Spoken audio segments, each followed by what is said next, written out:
Livro de Atos, capítulo 11, versículo 19 até o versículo 26.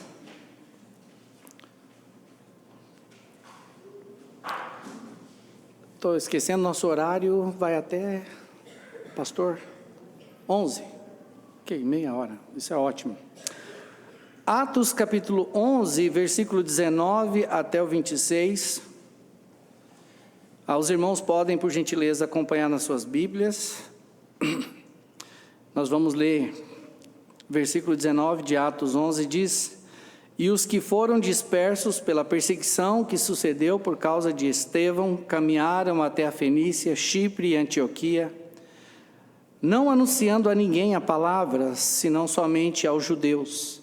E havia entre eles alguns homens síprios e sirinenses, os quais, entrando em Antioquia, falaram aos gregos, anunciando o Senhor Jesus. E a mão do Senhor era com eles, e grande número creu, e se converteu ao Senhor. E chegou a fama destas coisas aos ouvidos da igreja que estava em Jerusalém, e enviaram Barnabé a Antioquia, o qual, quando chegou e viu a graça de Deus, se alegrou e exortou a todos que permanecessem no Senhor, com propósito de coração, porque era homem de bem e cheio do Espírito Santo e de fé, e muita gente se uniu ao Senhor. E partiu Barnabé para Tarso a buscar Saulo, e achando-o convidou, conduziu para Antioquia, e sucedeu que todo um ano se reuniram naquela igreja, e ensinaram muita gente. Em Antioquia foram os discípulos pela primeira vez chamados cristãos. Amém?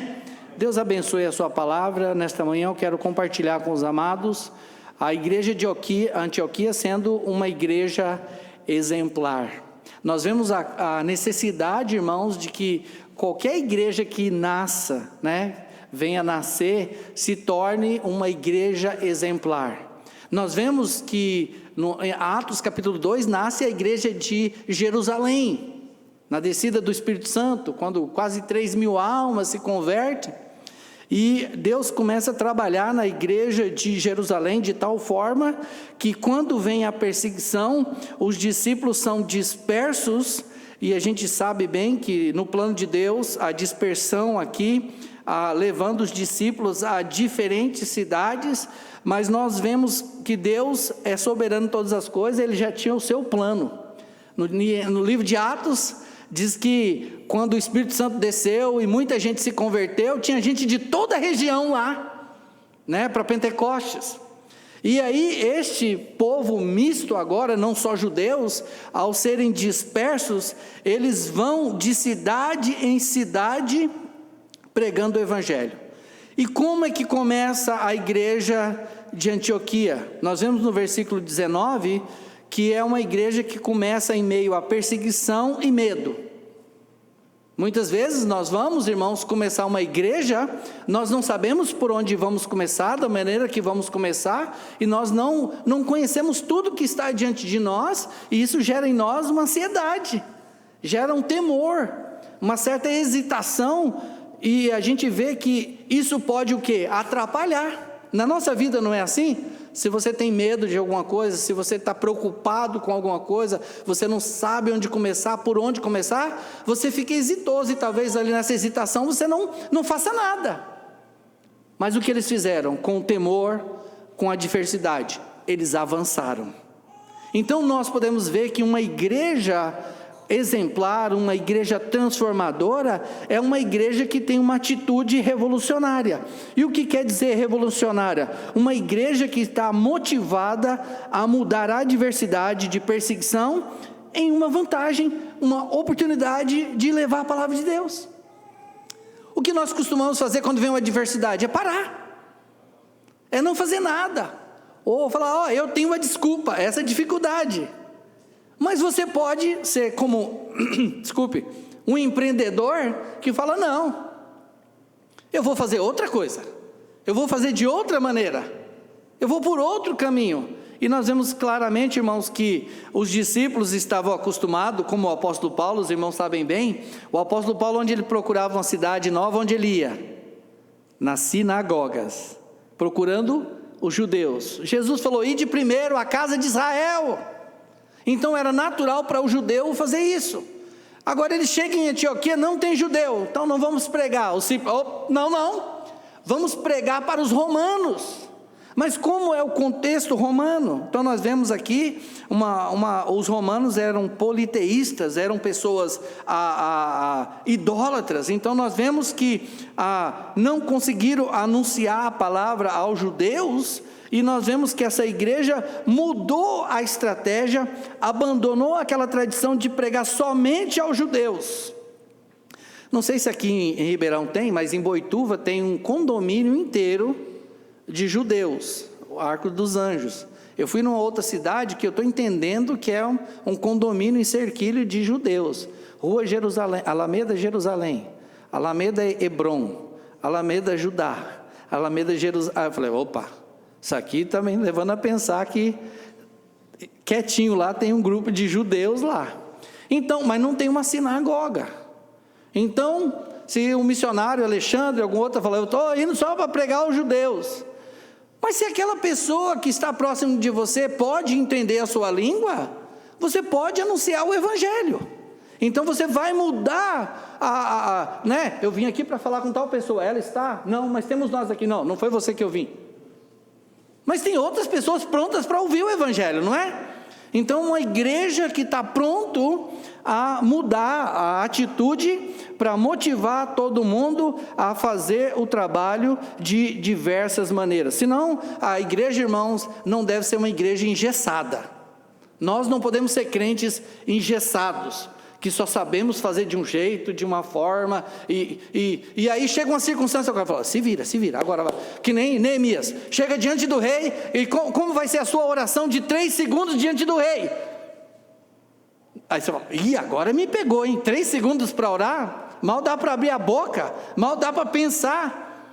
Mas nós vemos claramente que eles tiveram uma atitude revolucionária. Então, em primeiro lugar, uma igreja que está pronta a motivar os seus servos a fazer o serviço do Senhor de maneira que talvez nunca houve precedentes.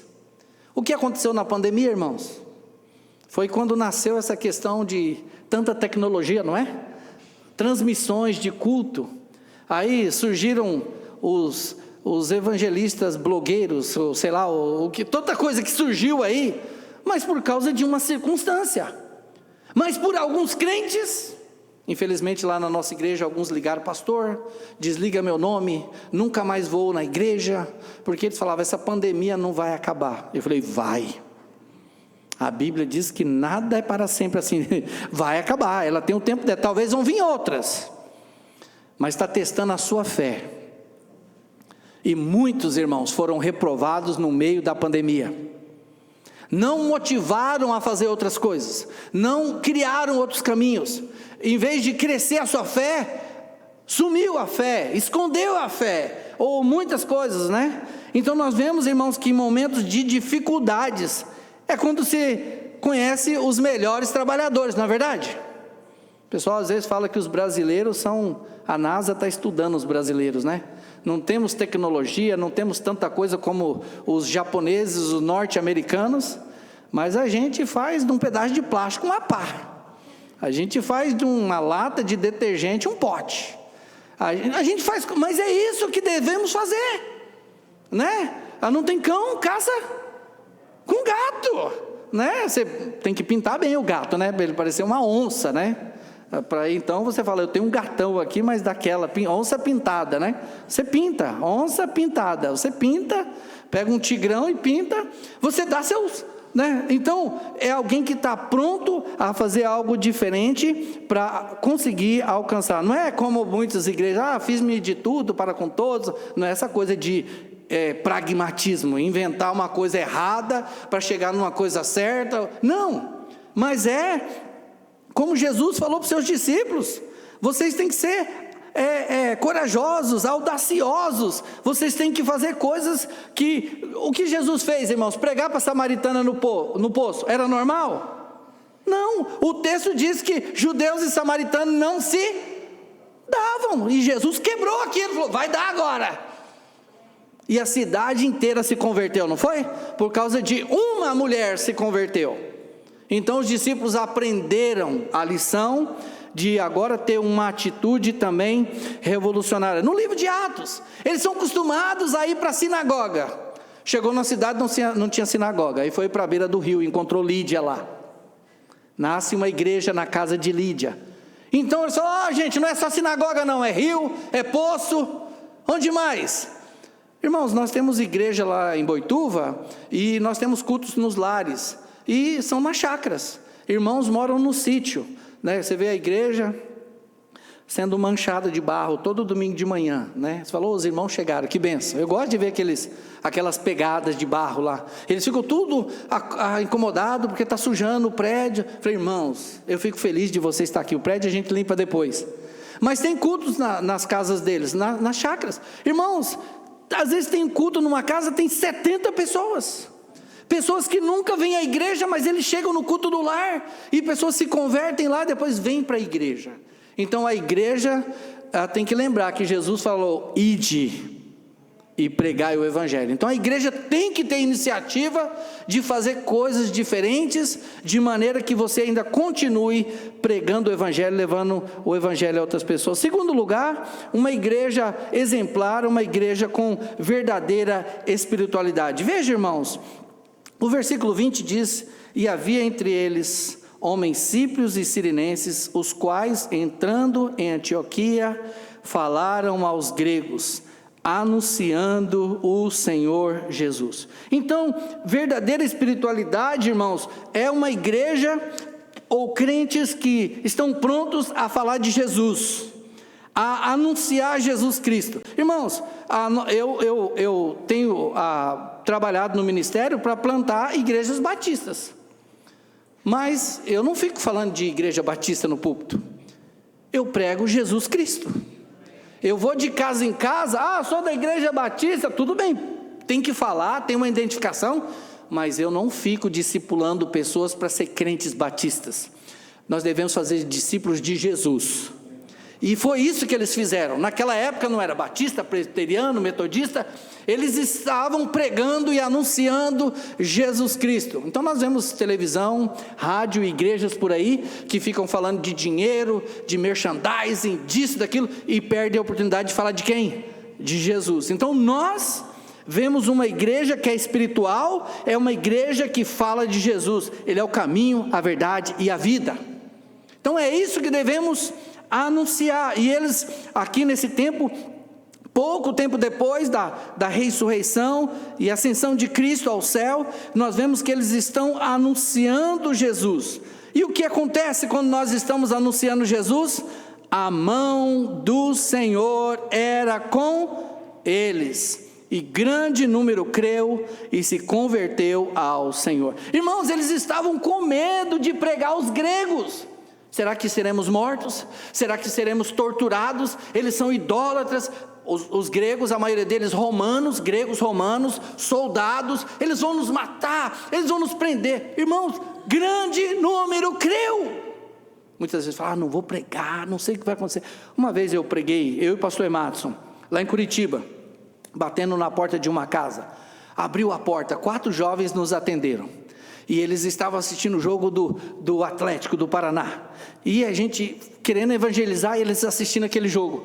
Eu sou típico meu, falei, dá para desligar a televisão, por favor? Talvez você vai ver isso na sua casa, né? Tem coisa que está incomodando, eu não sei ficar quieto. Por favor, dá para desligar? Claro, desligaram a televisão. E aí eles prestaram mais atenção no evangelho. Pregamos o evangelho. Os 4 jovens, os 4 irmãos aceitaram Cristo Jesus. Aí eles vieram todos para a igreja batista naquele culto. No outro culto aí, um ou outro deles tinha uma namorada da quadrangular, da Assembleia de Deus, que nós nem sabíamos, né? Aquele namorinho meio misto ali. Mas eles estão nessas igrejas. E o Wagner, que é bombeiro, esses dias ligou para mim, morando lá em Paranaguá, ele é bombeiro aposentado agora, e ele falou, olha, graças a Deus pela sua vida, você foi aquele dia lá, pregou o evangelho, mandou eu desligar a televisão, ele lembrou, e pregamos o evangelho para essa família, E eles aceitaram Cristo Jesus como Salvador, eles creram, eles foram transformados, e veja aqui, irmãos, grande número creu e se converteu ao Senhor, vidas foram transformadas, uma verdadeira espiritualidade. Hoje tem muita gente que está se tornando evangélico sem ter mudança de vida. Todos aqueles que creram em Jesus nos evangelhos, eles seguiram a Jesus. Não é, vai Jesus, eu sou crente, vai Jesus que eu estou chegando lá, não. Quem é crente segue Jesus de perto, amém? Eles creram, se converteram e seguiram uma verdadeira espiritualidade. Já pensou, você for visitar uma igreja que tem 500 membros, chega lá, tem 10 pessoas no culto, você fala, pastor, cadê os crentes? Eles não vêm sempre na igreja. Crentes que não vêm sempre na igreja? Eu amo estar na casa do Senhor, amém? O crente deve amar os átrios do Senhor, estar na presença do Senhor, como diz o salmista, habitar na casa do Senhor para sempre. No livro de Atos, capítulo 2, diz que a igreja estava sempre reunida, eles tinham tudo em comum. E o que aconteceu em Jerusalém, veio acontecer também em Antioquia, eles estavam sempre unidos, reunidos, e nós vemos o que, irmãos? A mão do Senhor. Então uma verdadeira espiritualidade mostra a mão do Senhor, aprovando, abençoando, mostrando o poder, garantindo a eficácia da obra do Espírito Santo, a graça imerecida de Deus, que vai autenticando todas as coisas. Fala, irmãos, no versículo 22, que a fama, quando a Bíblia diz fama na Bíblia, não é nada ruim, tá, irmãos? É algo bom, fala, as boas notícias chegaram lá, que muitas pessoas se converteram, são transformadas. Barnabé falou, eu vou lá ver. A igreja de Jerusalém, vai Barnabé, ajuda eles lá, você é um homem de fé, um homem bom, diz aqui, ele mandou. E Barnabé, quando chegou lá, ele falou, é verdade, muita gente salva, muita gente vivendo para Cristo. E o que Barnabé fez? Falou, continuem. Irmãos, uma igreja verdadeiramente espiritual é uma igreja que está preocupada com o crescimento dos seus membros, a espiritualidade dos seus membros, cuidando e zelando uns pelos outros, como diz às vezes, está lá no livro de membros da igreja, né? Você é membro dessa igreja, você tem ali as doutrinas da igreja, você tem ali a declaração de fé da igreja, diz que você é importante para a igreja e você também faz parte do trabalho de cuidar da espiritualidade dos outros. Então Barnabé chegando lá, fala no versículo 23, ele se alegrou de ver a graça de Deus, e exortou a todos que permanecessem no Senhor Jesus Cristo com um propósito de coração. Irmãos, eu nesses 25 anos ajudei a plantar 7 igrejas, Paraná, Oswaldo Cruz, Carapicuíba, São Paulo, Boituva região, como mencionei hoje de manhã. E quando eu volto nessas igrejas para visitar, eu tenho aquela alegria no coração de 25 anos atrás, apresentei o Evangelho, pessoas se converteram e estão lá firmes. Algumas igrejas, alguns irmãos, pastor Lúcio, não vai embora não, como o pastor Rômulo aqui, outros pastores, a gente ama tanto você. Eu falei, eu preciso ir, mas vocês fiquem firmes no Senhor. Eu não treinei vocês para ser discípulos meus, mas de Jesus. Fiquem firmes nele, testemunhem dele. Irmãos, eu volto lá, e aí falou, pastor, esse aqui, meu pai, minha irmã, ganhei para Cristo. Esse aqui, trouxe para a igreja. Esse aqui. Eu falei, graças a Deus, isso só aconteceu porque você ficou firme. Se você fica firme, você é uma referência para o outro, você é um apoio para o outro, você é um exemplo para o outro. E quando nós vemos uma verdadeira espiritualidade, a graça de Deus vai confirmando, mostrando essa veracidade. Terceiro e último lugar aqui, uma igreja com pessoas talentosas, homens e mulheres com dons que Deus dá a cada um de nós. E veja, irmãos, como foi importante para essa nova igreja receber ou ter ali Barnabé chegando. Versículo 24 fala como que era Barnabé. Um homem de bem. O que significa? Um homem bom, de um bom testemunho. É importante, irmãos, ter um bom testemunho? Claro! Na nossa casa eu cresci vendo o testemunho do meu pai e da minha mãe, então já fazendo 70 e poucos anos de casamento. Meu pai está com 90, não anda muito bem, está quase indo para o céu, com 94 anos. Minha mãe 80 e pouco, mas eu tenho um exemplo. Um homem e mulher que falava, olha, um bom nome vale mais que tudo. Ó, você fazer assim, viver assim, ser um homem honesto, trabalhador, e assim, e aquela vida, aquele exemplo. Aceitou Cristo depois, foi para a igreja, é batizado, é membro da igreja lá, é o membro mais velho da nossa igreja. E um exemplo, irmãos, é tudo. Tem muita gente aí que fala, eu sou de tal igreja. Não fale, porque você tem um mau testemunho, boca suja. É alguém de mau testemunho, enganador, lá em Boituva, irmãos. Um dia eu cheguei, estava construindo a minha casa, alguém falou, tem um pastor caloteiro aí. Aí o rapaz chegou construindo a minha casa, ele falou, eu estava lá no fundo, mexendo com alguma coisa, o rapaz chegou para o pedreiro e falou, olha, tem um pastor caloteiro aí na cidade. Eu vim alertar você, porque talvez você está trabalhando para ele. Aí eu desci, o rapaz olhou para mim, tudo bem? Aí ele, não é esse aí não. Já olhou para mim e falou, não é esse aí não. Eu falei, o que está acontecendo? Ele falou, tem um pastor aí na cidade que comprou nos depósitos, ele é pastor construtor. Eu falei, eu não sou construtor de secular não, eu construo minha casa e as igrejas. Aí lá, tá, aí que eu estava pensando que era o mesmo. Ele falou, não. Aí o pedreiro que estava falando, esse aqui eu conheço, esse aqui não é caloteiro não, ele ainda não é crente, esse pedreiro, o Olavo. Evangelizei ele todo o tempo, dei testemunho para ele todo o tempo, mas ele ainda não aceitou Cristo. Mas ele falou, não, esse aqui eu conheço, esse aqui não é caloteiro não. Então, nosso testemunho é muito importante, porque o nosso testemunho vai afetar na vida de outros. O que a Bíblia diz? Depois desse tempo, olha só o que diz a Bíblia, irmãos. Ele deu testemunho, a Bíblia fala no versículo 24, que ele era um homem de bem, um homem cheio do Espírito Santo, um homem de fé. E o que aconteceu? E muito mais gente se uniu ao Senhor. É uma bênção, não é, irmãos? Que Deus usa a sua vida para aumentar essa igreja mais ainda. Porque a gente pensa, como é que é? Eu estou esperando os pastores, ovelhas começam a se reproduzir. Um ganha um ganha outro, e vai multiplicando, daqui a pouco aqui não cabe. Tem que começar outra igreja. Porque assim foram naquela época, homens e mulheres de testemunho, que agregaram aquela igreja. Então, irmãos, é muito importante o seu testemunho de crente, o seu discipulado, o seu treinamento de vida cristã, para que você possa servir na igreja. Irmãos, eu fico incomodado, onde eu vou numa igreja, que as pessoas não são discipuladas. Os crentes devem ser discipulados. Se você ainda não foi, queira ser. Deixe que outros te ajudem, porque está ajudando você se parecer mais com Jesus Cristo.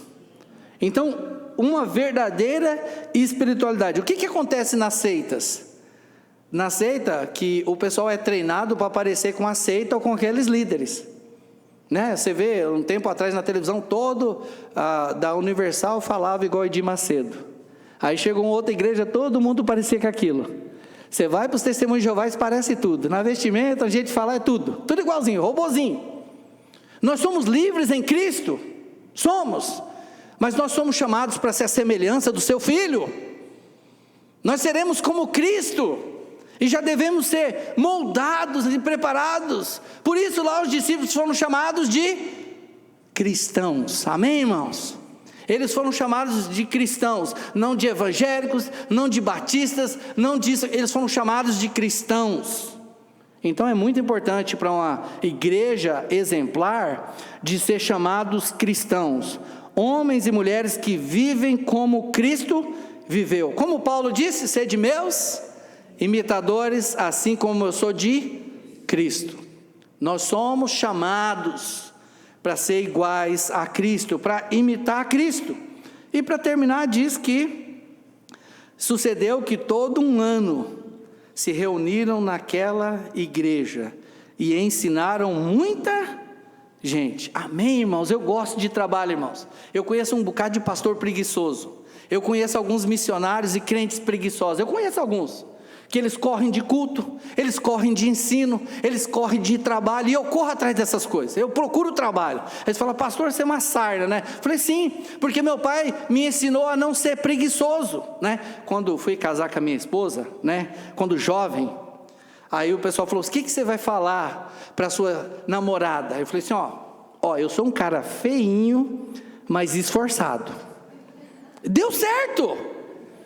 Ela acreditou, casou comigo, estamos servindo o Senhor, e ela fala: olha, esse homem bonitinho, realmente ele continua o quê? Esforçado, feinho como sempre, mas esforçado como nunca. Então, na nossa vida cristã, irmãos, nós devemos ser esforçados em tudo, no serviço, na igreja, no ensino. Às vezes não é fácil. Nós temos um instituto bíblico na igreja, e às vezes começa segunda, terça, quarta, quinta e sexta, e sábado de manhã até 3 horas da tarde, e domingo tem cultos, e alguns irmãos falam: pastor, se eu for no discipulado eu não aguento o culto, se eu for no culto, eu não sei como você aguenta. Eu lembro, o Senhor é a minha força, eu sou como você, mas nós nos esforçamos. O apóstolo Paulo não fala isso constantemente? Esforçando-nos. Irmãos, vai chegar uma hora que nós vamos descansar, na eternidade, mas até chegar lá, vamos trabalhar, amém? Vamos trabalhar, seja muita gente. Tem igrejas que o pastor fica: eu estou triste porque não tem gente para ensinar. Obrigado, Senhor, porque eu tenho muita gente para trabalhar, para ensinar, eu tenho tempo para ocupar a minha cabeça, para ver pessoas crescendo em Cristo, amém, irmãos? Chega numa época de desemprego, né? Todo mundo fica deprimido, aí quando tem trabalho ninguém quer trabalhar. Eu fico chocado com essas incoerências. É verdade ou não é? Irmãos, nós devemos falar: eis-me aqui, Senhor, usa a minha vida, amém? Que eu seja uma bênção, que eu esteja envolvido na obra do Senhor, para ver a igreja do Senhor crescer. Irmãos, igreja não cresce sem trabalho. Se essa igreja vai crescer, precisa você servir e trabalhar também, irmãos. Não espera só os pastores, missionários, diáconos. Fala: Senhor, eu quero ser usado para essa igreja crescer, eu quero ser usado para o evangelho alcançar outras pessoas. Eu não quero ser aquela pessoa que fica assim, parado. Eu quero ser aquela pessoa ativa, sendo alguém pronto a ser uma bênção na obra do Senhor. Então, a igreja que começou com medo, agora é uma igreja que está reunindo por 1 ano, todas as semanas, quase todos os dias a igreja primitiva reunia e ensinaram muitas pessoas. E olha, irmãos, foram chamados cristãos. Que Deus possa nos abençoar como crente e como igreja, que nós possamos marcar a vida de outras pessoas, amém? Que você possa ser usado para trazer alguém para Cristo, para ser discipulado e treinado, e um dia talvez você olha para trás e fala assim: valeu a pena esse esforço, essa dedicação. Teve pessoas que eu preguei o evangelho por anos, na primeira igreja lá no Paraná, uma mulher, eu evangelizei ela, eu dei todos os estudos que eu podia dar para ela. Ela teve filho, a gente levou para o hospital, várias madrugadas no Paraná, no frio, 2 horas da manhã, essa criança sempre queria nascer 2 horas da manhã, não sei porquê, só no frio, 2 horas da manhã, tocava o telefone, eu falava: é Dona Luzia. Ô pastor, pode levar a Solange no médico, acho que vai nascer. Eu falei: não vai nascer, irmã, não vai nascer. Porque eu já tinha ido 1 vez, 2 vezes, ele foi, já estava com 10 meses, essa criança não nasce, aí já começa a virar piada. Mas nasceu o Leonardo, e aquela mulher não se converte. Eu evangelizei. Quando eu mudei para Oswaldo Cruz, o pastor me ligou: pastor, sabe quem converteu? Eu falei: só pode ser Solange, né? A Solange aceitou Cristo. Eu falei: por que não aceitou Cristo quando eu estava aí, né? Não, irmãos, Jesus falou para os discípulos: uns semeiam e outros colhem. Eu aprendi o que os discípulos, nós estávamos falando em João capítulo 4, mas a bênção que não só a Solange se converteu, o Marcos, esposo dela, que não participava do estudo, ele escutava lá do quarto, ele aceitou Cristo também, hoje é diácono na igreja. Depois outros familiares se converteram. Você chega lá, outros chegaram, e nós damos graças a Deus por aqueles que você foi uma bênção na vida deles, e eu falo, continua, seja uma bênção na vida de outras pessoas. Irmãos, continuem, e Cristo vai te recompensar. Amém?